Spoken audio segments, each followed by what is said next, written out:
Assalomu alaykum. Bugun men juda muhim masalani tushuntirib beraman. 1 iyuldan keyin kimning daromadi oshishi mumkin? Kim har bir kishiga 3 million so'm degan gapga ishonib shoshilmasligi kerak. Va qaysi oilalar haqiqatan ham eng ko'p foyda ko'rishi mumkin?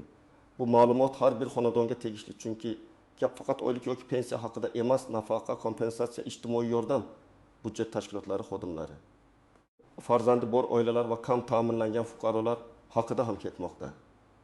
Videoni oxirigacha ko'ring, chunki men sizga oddiy tilda kim nima olishi, qayerga murojaat qilishi va qaysi xatolardan ehtiyot bo'lishi kerakligini aniq aytaman. Hozirning o'zida kanalga obuna bo'ling, like bosing. Chunki bunday mavzularda bir kun kech qolish ham pulingizni yo'qotishga olib kelishi mumkin. Avvalo, men bitta narsani aniq qilib qo'ymoqchiman. İnternetdə hamma odamga 35 million so'mdan beriladi. Yani iyuldan har bir fuqaro pul oladi. Ariza topshirsangiz darhol hisobingizga tushadi degan xabarlar ko'payadi. Bunday xabarlar ko'pincha odamlarning umididan foydalanadi.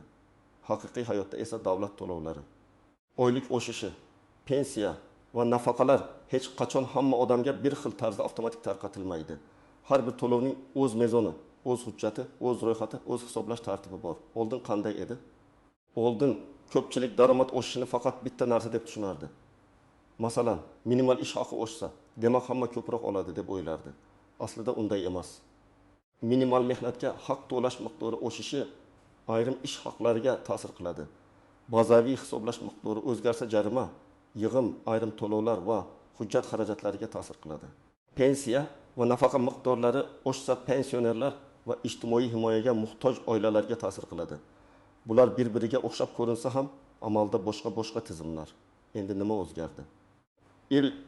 Iyul sanasi odatda yil o'rtasida ayrim ijtimoiy va moliyaviy tartiblar qayta ko'rib chiqiladigan davr sifatida ko'riladi. Ba'zi toifalarga indeksatsiya bo'lishi mumkin, ya'ni narxlar oshgani, yashash xarajatlari ko'paygani uchun to'lovlar qayta hisoblanadi. Ba'zi oilalarga esa ijtimoiy reyestr orqali yordam miqdori yoki olish huquqi o'zgarishi mumkin. Eng muhim savol, bu sizga tegishlimi yoki yo'qmi? Men aynan shuni bosqichma-bosqich tushuntiraman. Birinchi navbatda 3500 ming so'm degan raqamni ko'rgan odam o'zidan 3 ta savol so'rashi kerak. Birinchisi, bu bir martalik to'lovmi yoki oylik daromadmi? Ikkinchisi, bu har bir odamgami yoki faqat ma'lum toifadagilargami? Uchinchisi, bu pul naqd beriladimi, kartaga tushadimi yoki ish haqi, pensiya, nafaqa, subsidiya ko'rishda hisoblanadimi? Masalan, birinchi holatni olaylik. Toshkent viloyatida yashaydigan 4 kishilik oila bor. Ota, ona va 2 farzand. Ota budjet tashkilotida ishlaydi. Oyiga 2,8 million so'm oladi. Ona vaqtincha ishlamaydi. Kichik farzand maktabgacha yoshda. Katta farzand maktabda o'qiydi. Agar ish haqi tizimida o'zgarish bo'lsa, otaning oyligi oshishi mumkin. Lekin bu oiladagi har bir kishiga alohida 3500 ming so'm beriladi degani emas. Oila daromadi, farzandlar soni, yashash sharoiti, ijtimoiy reyestrdagi holati tekshiriladi. Agar ular kam ta'minlangan deb topilsa, bolalar nafaqasi yoki moddiy yordam olish huquqi bo'lishi mumkin. Demak, bir oilada bir nechta yo'nalish bor. Ish haqi, bolalar nafaqasi, ijtimoiy yordam. Odamlar ko'pincha bularni aralashtirib yuboradi. Ikkinchi misol, pensioner ona 2200 ming so'm pensiya oladi, yolg'iz yashaydi, do'riga oyiga 300 ming so'm sarflaydi. Kommunal to'lovlari qishda oshadi.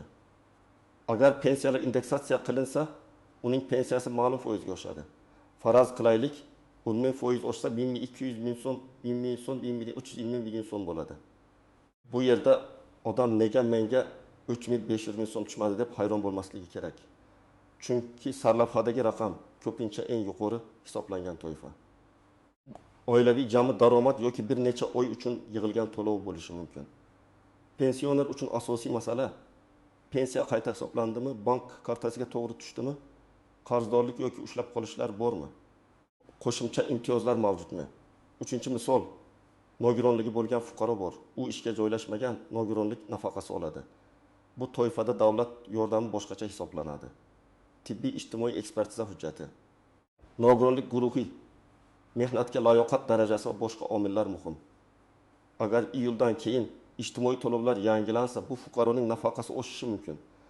Lekin bu ham avtomatik tarzda hammaga bir xil summada tushmaydi. Ba'zan hujjat muddati tugagan bo'ladi. Ba'zan bank rekviziti eskirgan bo'ladi. Ba'zan yashash joyi o'zgargan bo'ladi. Shunday holatda pul chiqsa ham fuqaro uni vaqtida ola olmaydi. 4-misol. Ikki farzandli ona ajrashgan, aliment olishi kerak, lekin sobiq turmush o'rtog'i muntazam to'lamaydi. Bunday oilalarda ijtimoiy yordam masalasida aliment hujjatlari juda muhim. Agar ona ijtimoiy reyestrga murojaat qilsa, undan oilaning daromadlari, aliment bor-yo'qligi, yashash manzili, farzandlarning tug'ilganlik guvohnomasi, nikohdan ajralganlik hujjati so'ralishi mumkin. Agar aliment huquqiy jihatdan belgilangan bo'lsa-yu, amalda tushmayotgan bo'lsa, buni tasdiqlash kerak bo'ladi. Aks holda tizim qog'ozda daromad bor deb ko'rsatishi, amalda esa oila qiynalib qolishi mumkin. Kim xavotir olishi kerak? Birinchi navbatda daromadi rasmiy ko'rinmaydiganlar xavotir olishi kerak. Chunki ko'p odam men ishlamayman deydi. Lekin nomida avtomobil bor, plastik kartasiga doimiy pul tushadi. Uyida boshqa daromad manbasi bor. Yoki ro'yxatda bir nechta ish faoliyati ko'rinadi. Ijtimoiy yordam tizimida bularning hammasi tekshirilishi mumkin. Ikkinchidan, hujjatlari eskirganlar xavotir olishi kerak. Pasport yoki ID karta ma'lumoti, yashash manzili, nikoh holati, farzandlar ro'yxati, bank kartasi, telefon raqami mos bo'lmasa to'lov kechikadi. Uchinchidan, norasmiy vositachilarga ishonganlar xavotir olishi kerak. Menga 200 ming so'm bering, sizga uchun 500 million so'm chiqarib beraman degan odamga ishonmang. Davlat to'lov pora yoki tanish bilish bilan emas, mezon va hujjat bilan berish kerak. Kim xavotir olmasligi mumkin? Agar sizning ish joyingiz rasmiy bo'lsa, buxgalteriya barcha o'zgarishlarni vaqtida hisoblayotgan bo'lsa, pensiya yoki nafaqangiz muntazam tushayotgan bo'lsa, hujjatlaringiz tartibda bo'lsa, siz shunchaki rasmiy xabarlarni kuzatib, hisob-kitobni tekshirishingiz kerak. Lekin xavotir olmaslik degani umuman tekshirmaslik degani emas. Men har doim aytaman, pul masalasida ishonch yaxshi, lekin tekshiruv undan ham yaxshi. Endi eng muhim nozik jihatlarga o'tamiz. Birinchi nozik jihat, har bir kishiga degan ibora huquqiy matnda boshqa ma'noda ishlatilishi mumkin. Masalan, oilaning har bir a'zosiga to'g'ri keladigan o'rtacha daromad hisoblanadi. Bu degani davlat sizga har bir odam uchun pul tarqatadi degani emas. Misol uchun, oilada 5 kishi bor. Umumiy oylik daromad 4000 million so'm. Har bir kishiga taqinsuz 1000 so'mdan to'g'ri keladi. Tizim shu ko'rsatkich orqali oilaning yordamga muhtoj yoki muhtoj emasligini baholashi mumkin. Odam esa har bir kishiga pul berilar ekan deb noto'g'ri tushunadi. Ikkinchi nozik jihat, bir martalik yordam bilan doimiy nafaqani adashtirmang. Ba'zan tabiiy ofat, og'ir kasallik, ijtimoiy og'ir vaziyat, uy-joy muammosi, nogironlik, bo'g'uvchisini yo'qotganlik kabi sabablar bilan bir martalik moddiy yordam beriladi. Bu doimiy oylik to'lov emas. Bir oy tushishi mumkin, keyingi oy tushmasligi mumkin. Aksincha, pensiya yoki bolalar nafaqasi kabi to'lovlar belgilangan muddat davomida muntazam beriladi. Lekin ular ham shartlarga bog'liq. Uchinchi nozik jihat, oylik oshsa, qo'lga tegadigan pul har doim bir xil foizda oshmaydi. Sababiy soliqlar, ushlab qolishlar, aliment, kredit, ijro hujjati, kasaba uyushma badali, avans va boshqa hisob-kitoblar bor. Masalan, xodimning hisoblangan oyligi 300 ming so'mdan 300 ming so'mga oshdi. Odam 30 ming so'm ko'proq olaman deb o'ylaydi. Lekin soliq, majburiy ushlab qolish yoki kredit bo'lsa, kartaga tushadigan qo'shimcha summa kamroq bo'lishi mumkin. Shuning uchun ish haqini tekshirayotganda faqat kartaga tushgan pulga emas, hisob varaqasiga ham qarash kerak. 4-nozik jihat, ro'yxatga tushish avtomatik bo'lishi mumkin, lekin natija avtomatik kafolatlanmaydi. Ayrim ma'lumotlar davlat bazalaridan olinadi, lekin bazada xato bo'lishi mumkin. Masalan, siz boshqa manzilda yashaysiz, lekin ro'yxatda eski manzil turibdi, yoki farzandingiz siz bilan yashaydi, lekin hujjatda boshqa joyda ko'rsatilgan, yoki bank kartangiz yopilgan, lekin tizimda eski rekvizit qolgan. Shunday mayda ko'ringan xatolar katta muammo chiqaradi. 5-nozik jihat. Eng ko'p bo'ladi degan savolga javob har doim oilaviy holatga bog'liq. Odatda eng ko'p yordamni bir vaqtning o'zida bir nechta ehtiyoj belgisi bor oilalar olishi mumkin. Farzandlar soni ko'p, daromad past, nogironligi bo'lgan a'zo bor, boquvchisini yo'qotgan, yolg'iz ona yoki yolg'iz ota, ijara uyda yashaydi, tibbiy xarajati yuqori. Lekin bu yerda ham har bir holat alohida ko'riladi. Ikki oilaning farzand soni bir xil bo'lsa ham, daromadi, mulki ish holati, yashash manzili, hujjatlari farq qilgani uchun natija boshqacha chiqishi mumkin. 6. Nozik jihat. Katta summali sarlavhalar ko'pincha umumiy hisobni bildiradi. Masalan, 500 ming so'mgacha degan ibora bo'lsa, bu maksimal chegara bo'lishi mumkin. Gacha so'zi juda muhim. Bu hamma aynan 3500 ming oladi degani emas. Kimdir 400 ming oladi, kimdir 800 ming oladi, kimdir umuman olmaydi. Kimdir esa bir necha to'lov yig'indisi sifatida ko'proq olishi mumkin. Shuning uchun men har doim rasmiy qaror matnidagi gacha kamida o'shiriladi, qayta hisoblanadi toifalarga belgilangan tartibda kabi so'zlarga e'tibor berishni maslahat beraman. 7. Nozik jihat. Firibgar saytlar. Hozir odamlar telefoniga havola keladi. 1 iyul to'lovi uchun ro'yxatdan o'ting. Kartangizni kiriting. SMS kodni yozing. Hech qachon SMS kodni begona saytga kiritmang. Hech kim sizdan karta parolini so'ramasligi kerak. Davlat to'lovi uchun ariza topshirish rasmiy portal, mahalla, bank yoki vakolatli tashkilot orqali bo'ladi. Agar sayt nomi g'alati bo'lsa, domeni rasmiy bo'lmasa, bo'lgan matnida imlo xatolari ko'p bo'lsa, tezroq ulashing, aks holda pul kuyadi desa, ehtiyot bo'ling. Bu pul olish emas, pul yo'qotish yo'li bo'lishi mumkin. Endi aniq nima qilish kerak? Men sizga tartib bilan aytaman. Birinchi qadam. O'zingiz qaysi toifaga kirishingizni aniqlang. Siz ishchi xodimisiz, pensionermisiz, nogironligi bo'lgan shaxsmisiz, farzandli oilamisiz, ishsiz fuqaromisiz, boquvchisini yo'qotgan oilamisiz yoki ijarada yashovchi kam daromadli oilamisiz? Har bir toifaning yo'li boshqa. Ikkinchi qadam, hujjatlaringizni tekshiring. ID karta yoki pasport, doimiy yoki vaqtincha ro'yxat manzili, farzandlarning tug'ilganlik guvohnomasi, nikoh guvohnomasi yoki ajrashganlik hujjati, nogironlik bo'yicha ma'lumotnoma, pensiya daftarchasi yoki elektron ma'lumot, ish joyidan maosh ma'lumotnomasi, bank kartasi rekvizitlari kerak bo'lishi mumkin. Agar oilada aliment masalasi bo'lsa, sud qarori yoki ijro hujjati nusxasini tayyorlab qo'ying. Agar ijarada yashasangiz, ijara shartnomasi yoki yashash holatini tasdiqlovchi hujjat foydali bo'lishi mumkin. 3. qadam. Rasmiy manbadan tekshiring. Mahalladagi mas'ul xodimdan, tuman ijtimoiy himoya bo'limidan, pensiya jamg'armasi bo'limidan, ish joyingiz buxgalteriyasidan yoki yagona interaktiv davlat xizmatlari portali orqali aniqlashtiring. Telefon orqali eshitgan gapga darhol ishonmang. Qo'shnim oldi, menga ham kerak degan usul har doim ishlamaydi.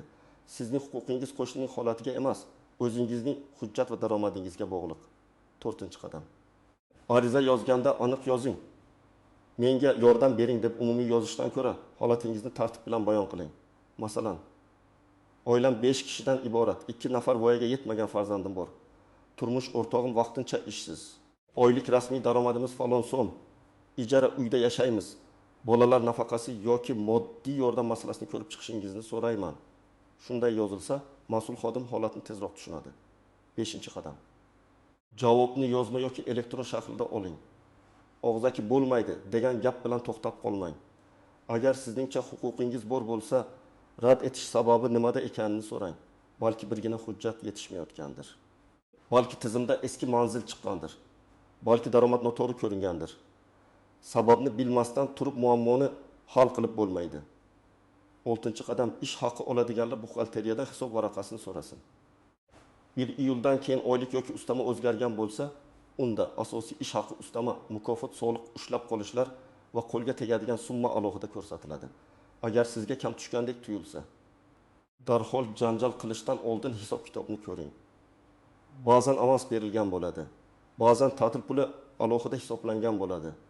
Ba'zan kasallik varaqasi sababli summa o'zgargan bo'ladi. 7. qadam. Pensioner va nafaqa oluvchilar bank kartasini, SMS xabarlarini va to'lov sanasini tekshirsin. Agar pul odatdagi kundan kechiksa, avval bankdan karta faolmi yo'qmi so'rang. Keyin pensiya jamg'armasi yoki tegishli ijtimoiy organ bilan bog'laning. Karta muddati tugagan bo'lsa, pul qaytib ketishi yoki vaqtincha ushlanib qolishi mumkin. 8. qadam. Firibgarlardan himoyalaning. Hech kimga SMS kod bermang. Karta raqami, amal qilish muddati va maxfiy kodni yubormang. Arizangizni tezlashtirib beraman degan odamdan rasmiy hujjat so'rang. Davlat xizmatlari uchun to'lov bo'lsa, u rasmiy kassada yoki rasmiy portalda ko'rinishi kerak. Qo'lga pul berib, keyin yordam kutish juda xavfli. 9. qadam. Oilaviy daromadni oldindan hisoblab chiqing. Uyda kim qancha oladi? Naqd daromad bormi? Bank kartasiga qancha tushadi? Ijara, dori darmon, kredit, aliment, kommunal to'lovlar qancha? Bu hisob sizga ariza yozishda ham, mas'ul xodim bilan gaplashishda ham yordam beradi. Odam o'z holatini raqam bilan tushuntirsa, masala ancha aniq bo'ladi. 10-qadam muddatlarni o'tkazib yubormang. Ba'zi arizalar ma'lum oy uchun ko'riladi. Kech topshirsangiz to'lov keyingi oyga qolishi mumkin. Hujjat yetishmasa, uni tezda to'ldiring. Keyin boraman deb yuraversangiz, haqingiz bo'lgan pulni ham vaqtida ola olmasligingiz mumkin. Bugungi mavzuda eng asosiy fikr shuki, 1 iyuldan keyingi o'zgarishlar ko'pchilikka ta'sir qilishi mumkin. Lekin har bir kishiga avtomatik 3.500 ming so'm beriladi degan gapni tekshirmasdan qabul qilish xato. Kimdir ish haqi orqali yutadi, kimdir pensiya yoki nafaqa oshishidan foyda ko'radi. Kimdir ijtimoiy yordamga hujjat topshirishi kerak bo'ladi. Kimdir esa mezonlarga mos kelmagani uchun pul olmaydi. Eng ko'p oladiganlar odatda hujjati to'g'ri, holati aniq tasdiqlangan.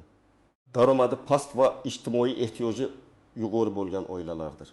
Men sizga maslahat beraman. Bugunoq hujjatlaringizni tekshiring, oilaviy daromadingizni hisoblang. Rasmiy manbadan ma'lumot oling va firibgar havolalarga kirmang. Kommentariyada yozing. Siz qaysi toifaga kirasiz? 1 iyuldan keyin sizda o'zgarish bo'ldimi? Oylik pensiya yoki nafaqada farq sezdingizmi? Fikringiz boshqalarga ham yordam beradi. Videoga like bosing, kanalga obuna bo'ling. Chunki men bunday muhim qarorlar va pulga taalluqli yangiliklarni oddiy, tushunarli va amaliy qilib tushuntirib boraman.